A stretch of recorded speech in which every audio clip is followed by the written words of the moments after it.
ओम श्रीमन महागणाधिपतये नमः। बहुत से लोग पूछते हैं कि ज्योतिष शास्त्र का हमारे जीवन में क्या महत्व है और यह है हमारे ऊपर किस प्रकार से प्रभाव डालता है। इस प्रश्न का उत्तर ज्योतिष शास्त्र में ही मिलता है और ज्योतिष की जो महिमा है वह तो भिन्न भिन्न शास्त्रों ने अपने अपने संदर्भ में कही है। पहला वचन तो वेदों में ही मिलता है। कहा गया है ज्योतिषम वेदानाम चक्षु। ज्योतिष जो है वो वेदों का नेत्र है। और भी बहुत सारे शास्त्रों में हमें मिलता है यथा शिखा मयूराणाम नागानाम मणियो यथा तद्दद वेदांग शास्त्राणाम ज्योतिषम मूर्धनि स्थितम। ये जो ज्योतिष शास्त्र है ये सभी वेदों में, पुराणों में, उपनिषदों में उस प्रकार से ही अग्रणीय और महत्व रखता है जिस प्रकार से किसी सर्प की मणि अपना स्थान रखती है। क्योंकि काल की गणना करने के संदर्भ में जितनी सहायता और मदद ये शास्त्र करता है शायद ही कोई शास्त्र कर सके, इसलिए इसका महत्व बहुत ज़बरदस्त है। और इसकी जो संरचना है वह इस प्रकार की है कि हम जो मनुष्य हैं और हमें ये जो मनुष्य जीवन मिला है इसके पीछे क्या कारण है। तो शास्त्र जो हैं वो भिन्न भिन्न प्रकार के मत प्रदान करते हैं, लेकिन ये बात सभी लोग मानते हैं कि हमारा ये जो जन्म है वो संचित कर्मों का फल है। तो कर्म की व्याख्या करते हुए तीन प्रकार के कर्मों की बात कही गई, संचित, प्रारब्ध और क्रियमान। तो जन्म जन्मांतरों में जो हमने कर्म किए उन सभी का जो संग्रह है वह संचित कर्म है। और वर्तमान जीवन में जो हम जन्म लेते हैं उसी संचित कर्म का एक भाग, एक हिस्सा लेकर के हम पैदा होते हैं, उसे ही हमने प्रारब्ध कर्म कहा। और जो वर्तमान जन्म में हम जो भी कर्म करेंगे उसे ही क्रियमान कर्म कहा। अब मनुष्य का जन्म हुआ और वह इस जन्म में प्रारब्ध कर्म भोगेगा, संचित कर्मों को लेकर के आया है और वो क्रियमान कर्म भी करेगा। तो ज्योतिष शास्त्र में जो संचित कर्मों के जो फल इस जीवन में भोगता है उसे ग्रह योगों के माध्यम से जाना जा सकता है, जिसमें आप राजयोग आदि, नीच भंग राजयोग आदि जितने भी योग हैं ज्योतिष शास्त्र में, क्योंकि उनका नाम लेना तो बहुत बड़ी बात होगी, क्योंकि यह एपिसोड बहुत बड़ा बन जाएगा।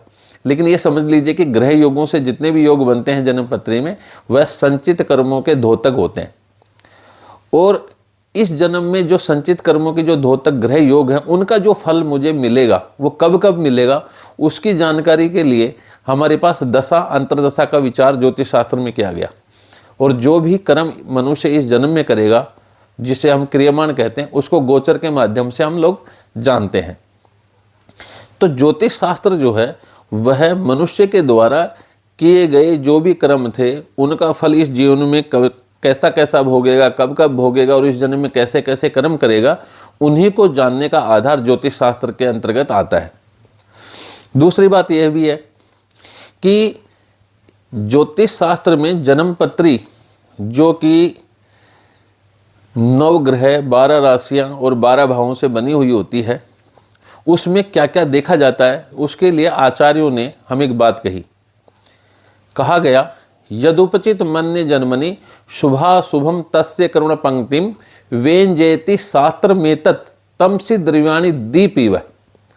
इसके अंदर ज्योतिष शास्त्र की पूरी परिभाषा छिपी हुई है कि यद उपचित अन्य जन्मनि, जो मनुष्य के द्वारा जन्म जन्मांतरों में जो भी कर्म किए गए उन कर्मों का जो भी फल है वह जन्म पत्री जो है वो उसी प्रकार से शुभाशुभ फल को उसी प्रकार से व्यक्त या दिखलाती है जिस प्रकार किसी माला में एक के बाद एक जैसे हम मोती पिरोते हैं उसी प्रकार से हमें दिखाती है। और इस प्रकार से दिखाती है कि जैसे मान लीजिए कि किसी स्थान पर बहुत ज़्यादा अंधेरा है, यदि वहाँ पर हम कोई लाइट जला दें हैं, कोई दीपक प्रज्वलित कर दें, किसी प्रकार से भी अगर हम वहाँ रोशनी कर दें तो वहाँ पड़ी हुई जितनी भी चीज़ें वो हमें दृष्टिगोचर हो जाती हैं, दिखलाई पड़ती हैं।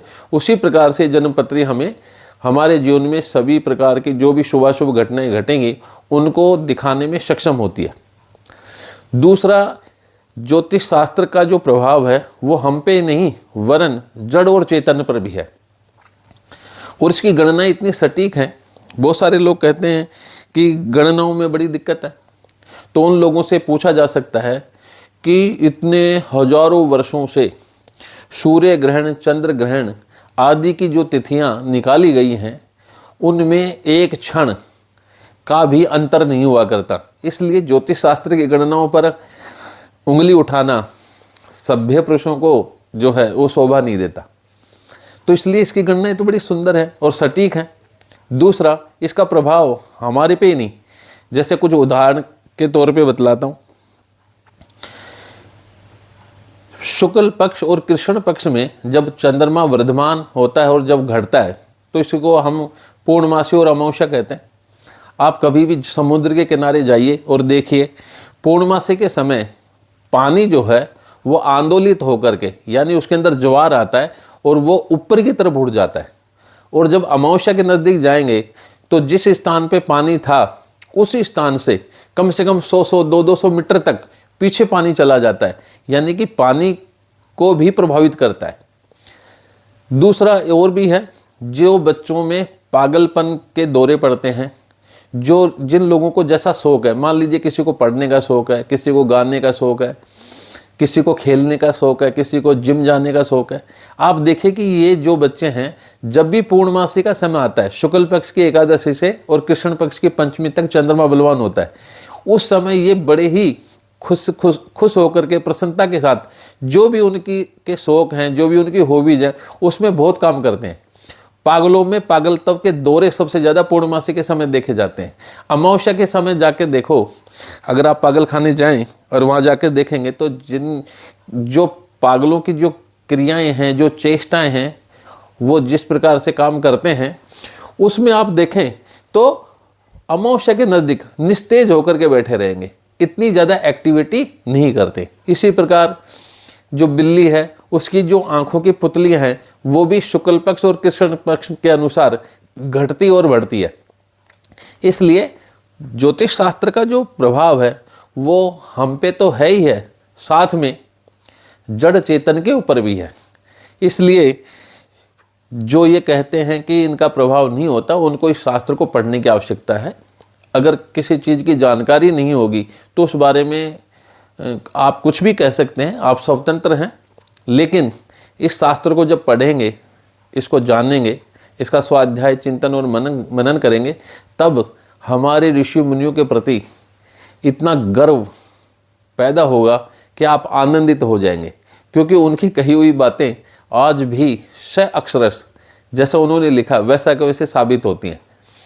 एक और भी कारण है, अगर ये शास्त्र झूठा होता तो आज तक ये समाज के अंदर अपना जो महत्व है उसको खो चुका होता।